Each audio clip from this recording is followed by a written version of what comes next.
මොකක්ද යකෝ මේ බිම් වැටලා තියෙන්නේ? මං තමයි පහනේ භූතයා කියන්නේ. ඔයා කැමති වරන් තුනක් ඉල්ලන්න මගේ. අනේ ඇත්තට ඔයාද පහනේ භූතයා ගැන මං ඕන දෙයක් කිව්වොත් මට දෙනවද? ඔයා ඉල්ලන්න. ඔයා ඉල්ලන ඕනම දෙයක් මට දෙන්න පුළුවන්. ආව් නියමයිනේ.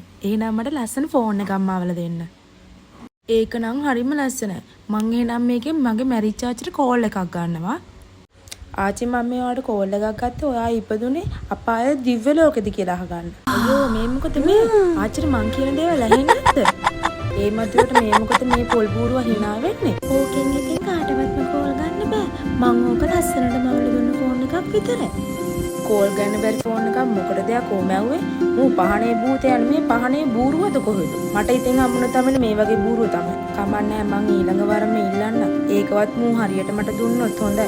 නැත්නම් මට හොඳටම බඩගිනි. මට ඒ නිසා කිඹුල බනිස් කෙටි දෙකක් මවලා දෙන්න. අයියෝ ඕක මොකක්ද අනේ ඔන්න ඔයාගේ කිඹුල බනිස්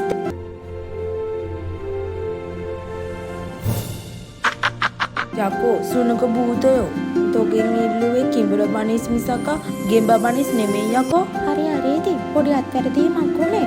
ඔය අනිත් වරම ඉල්ලන්නකෝ. මම ඒක හරියට ඔයාලට කරලා දෙන්න. හරි. එහෙනම් මට භූතයෝ මාලිගාවක් හදලා දෙන්න. අයියෝ ඕක මොකක්ද අනේ මම ඔයාලට භූත මාලිගාවක් හදලා දෙන්න.